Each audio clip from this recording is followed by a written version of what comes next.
evening, everybody. This is Dr. Hack, and we're going to start a new opening today, guys. You know, I know you love it when I do this, or at least I hope you do.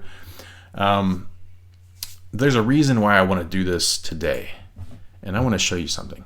So this was some stats from a student that I'm working with, and I've been working with this student for months. And he's a really good student. You know, he practices all the time. He learns everything he can. And these are the stats that he's had over the course of our time together.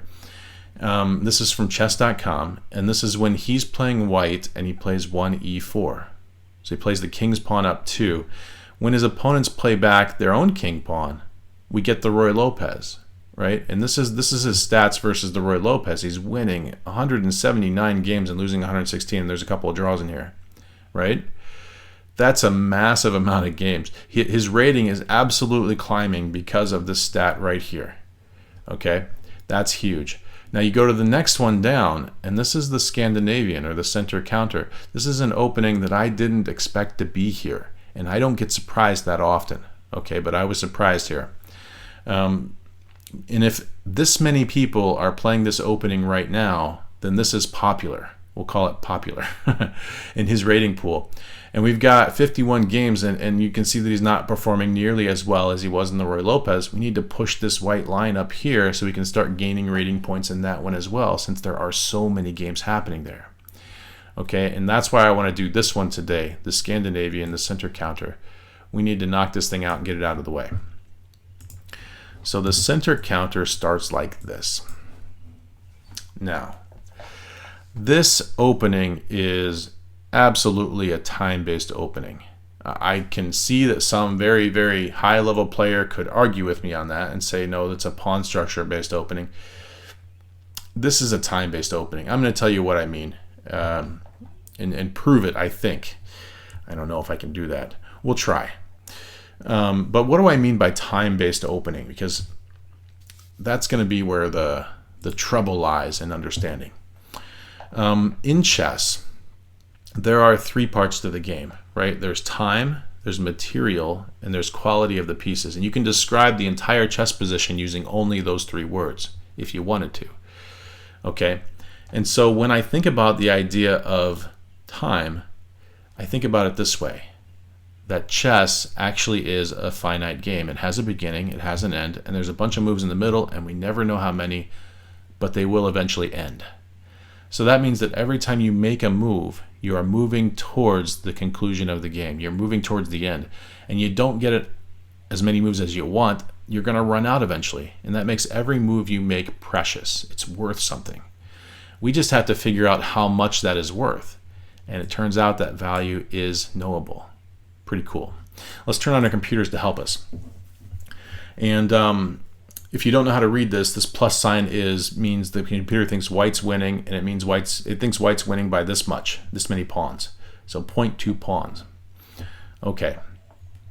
And I'm gonna lose a pawn for white in a very special way. This is called a Smith-Morra gambit. And when you look at that computer engine, it doesn't read -1, does it? Even though black's ahead by a pawn. And so if you think of those 3 words again, time, material, quality of the pieces. Well, the piece quality between the 2 sides is the same. They're all in the back row. So the only thing that's really factoring into this equation is time and material. Okay? And so when you think about material, black is -1, but white has some kind of advantage in time that gives him 0.8 pawns, according to the computer, in the computer's mind, right? Let's think about what that might be. So I think I just direct your attention here to these bishops, and you notice how they have to move a pawn in order to get out, and these bishops don't. They can just zip into the game whenever they want to, however they want to, wherever they want to, right? And so because of that, we can gather 2 things. One is that pawns don't carry as much time value as the big pieces do moving. And that's intuitive. You don't have to think too hard about that one, because if a pawn was trying to get a checkmate, it would have to walk all the way up the board through all this nonsense, make a queen, and then chase the king down to win. That's going to take a whole bunch of moves. But these guys back here, these big pieces, they could end the game much faster than that. So their time value, their ability to push the game forwards towards the end is much greater than the pawns. Okay, so we give them more time value when we move them. And that means that being able to move this without having a pawn in the way is better than having to move a pawn first before you move the bishop. And we can guess that because there's going to be 2 pawn moves, that these 2 piece moves are worth about 8/10 of a pawn in order to take this from -1 to 0.2. Pretty cool. Let's look at it another way. If we play just pawn moves for black and we play just piece moves for white, you'll see this kind of tick up and down and up and down and up and down, but it's trending towards being better for white when we do this. And every time we make a new piece come into the game, it's like white gains another third of a pawn as soon as black declines to do something good. Right? So now he's got 3 pieces in the game and they're worth 0.3 each time. That's about right. That's what we would expect. At least that's what I would expect, and now you do too. That has meaning. That means that if you want to give up a pawn, if you want to gambit a pawn, and you want to keep the advantage or keep status quo, you have to get at least 3 turns with your minor pieces for that pawn. It's not worth 2 turns, it's worth 3. So when we see a position like this, and I tell you it's a time-based opening, that means that the faster you get your minor pieces into the game and your major pieces into the game, the more likely you are to be successful. And if I were to characterize this opening further, I would say that on the black pieces, they get early pressure on your center of the board. And if that pressure should go with them getting better development, they're going to overwhelm you in the first 10 moves. But if white should get through those first 10 moves, he will undoubtedly have an advantage. Okay? And let's just check out one thing here.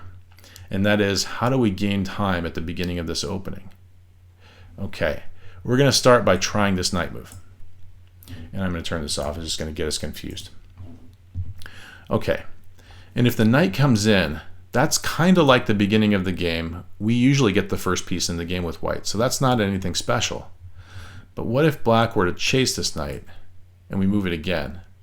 Nobody got any time value there because all the big pieces are still in the back row. Okay, nobody got any time value there because all the big pieces are still in the back row. Okay, right? Nobody's getting any time value. This piece is just running around like crazy, trying not to lose itself. And now it's black's turn and he gets to move a piece into the game. Well, look how easy these are to develop. And look how difficult this one is to develop. Black has clearly caught up in time value. He can make one piece move into the game. Maybe it's a knight, maybe it's a bishop. And then as soon as we move one of these pawns, he'll bring another piece into the game and he'll be ahead by half a turn. This is not what we want, right? We don't want to be behind in time. We want to be ahead in time. Okay, so we go back and we think to ourselves, well, this knight move, it could be good, but at the same time, it does allow black to kind of help himself, doesn't it? And maybe you say, but Dr. Hack, that knight could have gone somewhere else. Yeah, I suppose it could have, right? It could have gone up here. Does that help him any more or any less? He chases it again, right? He puts this up here and now he's threatening to mess up our pawns. This is just not the best way we can do this. There are better ways, okay? And so, let's try this pawn move. Right? Did this gain time? Well, you can see in the database over here, black's winning a ton. So you can probably guess there's something wrong with it. And you can probably notice that there's something wrong with it specifically when we start seeing these moves. Well, now it's black's turn to move. He gets the first piece into the game, but he's the one who has to develop a pawn before he can bring the bishop into the game. So we're still doing okay time value. We just can't castle anymore. And that's what's causing black to win all this stuff. So we go back and we go, okay, so guarding the pawn with d3, probably not a good idea. Guarding the pawn with the knight, probably not a good idea. Guarding the pawn with a bishop probably has the same kind of problems. I don't know. Maybe he'll take it, and now this piece is undefended, and so he'll start bringing pieces into the game with time. Oof, right? And then he gets one piece into the game. We move a bishop. He gets 2 pieces into the game. How did he get ahead of us? He just used his moves of initiative. He captured stuff when he could capture stuff, and that forced us to do things. And then he chased us around when he could. Our undefended pieces, he attacked them with development. Can we do that to him? I want to say, I will argue that we can. Because those of you who are clever have had your eyes over here already, and you notice that the top move by the chess masters, played almost every game, is to capture the pawn, right? Because this is the only way we have in the Scandinavian to keep the time advantage, and this is a time-based opening. And so we all, amateurs and masters alike, have to walk the same path for a few moves here. Now we're going to cover this move in a later video. We see that it's very popular as well. Okay, but we're going to look at this one now. And just part of it, right? There's a lot to this one. I want you to think about how we gain time against that queen as we develop. Right? How about this move? Sounds good. Now the queen's going to have to move. Now I'm going to play some very bad moves. I understand, because I've studied this a lot, that the queen should go to one of these three places. I get that. We're going to look at those in a different video. What I want to look at now is what happens if his queen goes AWOL and starts chasing you around and doing stuff to you, like how about checking your king from here? Do we trade queens, or do we block with one of these two pieces? Right? Well, if you trade queens, that's okay. But what you've done there is you've given up the ability to chase this thing around and gain time in the future. That's it. It's over because it's off the board. That's okay. But if we move the bishop out, now we have two pieces in the game against his one. We're actually doing kind of okay. And what happens if he does the move that it's suggesting in the database? Now, in the game Garry Kasparov versus David Letterman, the comedian, you can look it up on YouTube. It's a funny game. It's a comedian. He played this one. But, we're going to look at this one because this is what's getting to our point faster. How much is this pawn worth? Well, it's worth 3 turns with the minor pieces. Do we have 3 turns with the minor pieces played at this moment? Well, yeah, we do. So if he takes this pawn, now we've got 4 big pieces in the game. 1, 2, 3, 4, and we're getting our 5th one ready to go. How much is that worth? Right? That's worth more than the full pawn, which means you're going to have a huge attack. You're going to get the first attack.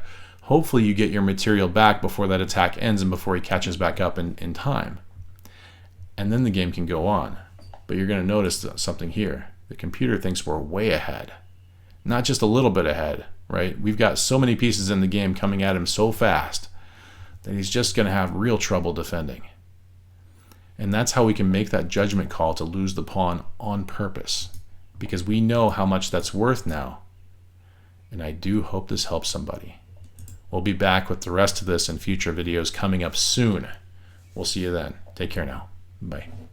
Here's some bonus content. I recorded a game of the day, weeks ago in the Scandinavian, and it was a really good game, but I didn't think it was relevant until now. Enjoy. Okay, and we get a not, Caro-Kann or Ruy Lopez. That stinks. Why can't people just behave and play what I want them to play?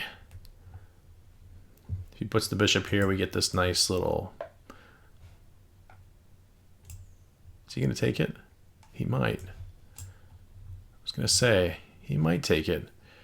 Now, that wasn't supposed to work for him. Why not? Remind me. Remind me what happens next. Is it this move? I don't know. Here, let's just develop very rapidly. Let's use that pawn as a gambit, I suppose.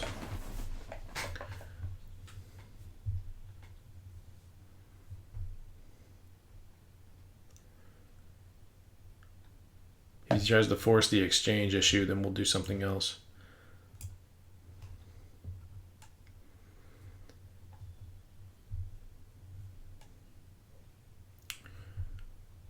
Okay, now I think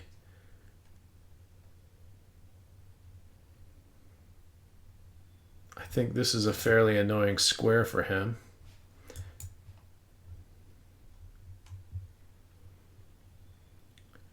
I guess I'm threatening to play there. He needs to develop this knight right now. I don't know. I don't know if that's true or not.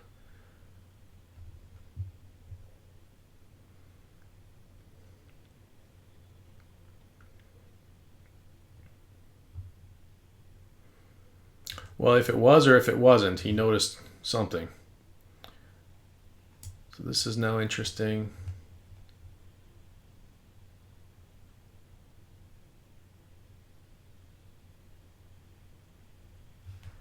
And this is now interesting.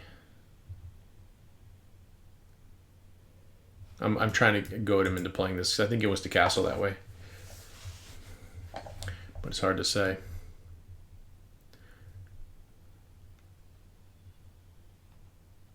So now I got 2 pieces aimed here. What if we attempt to put a bishop there? Could be entertaining. I suppose this is a problem.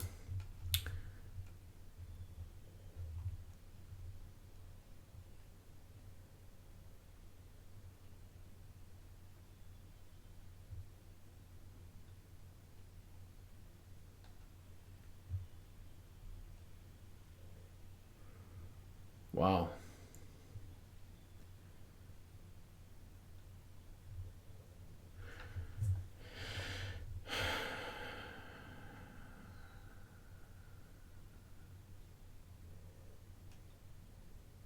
Wow. This is one of those ones where if you could sack here and put a queen there, you'd have checkmate. Or a bishop.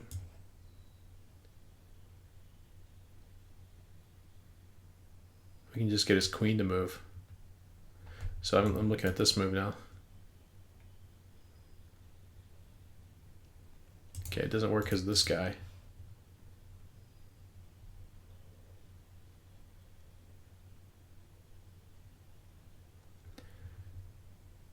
But I suppose if his queen moves over here, we win.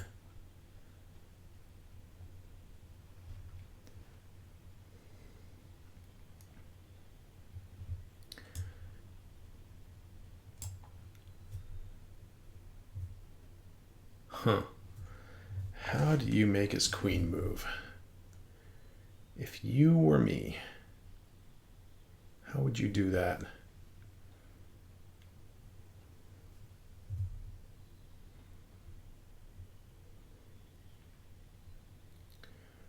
I guess you can't. Really. If I do this, he's likely to sack. I'll let him. I think sacrificing might be kind of good for me. Because I have this block, right? And this is covering all that.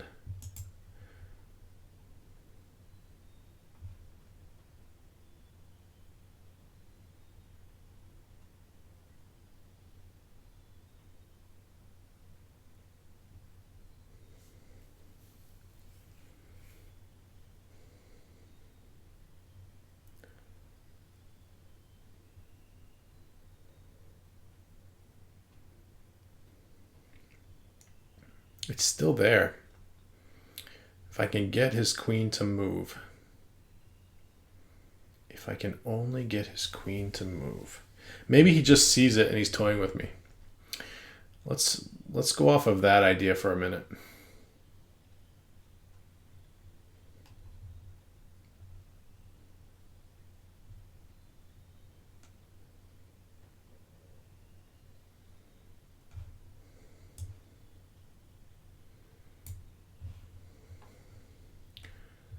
Guess he's trying to trade off the bishop now.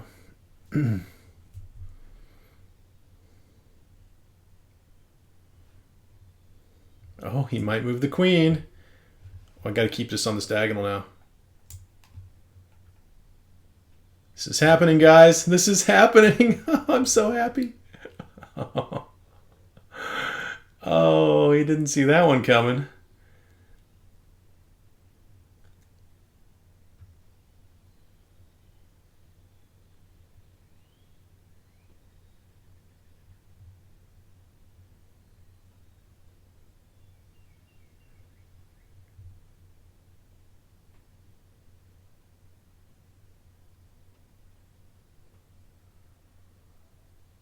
Now he sees it. Now he sees it. Oh, and he's like, what happened here? I'll tell you what happened here, guys. In the Caro-Kann or the Slav, whatever pawn structure this is, you don't castle queenside unless you have control of this diagonal. It's just a no-no. Otherwise, stuff like this happens to you. Good game, QWQ.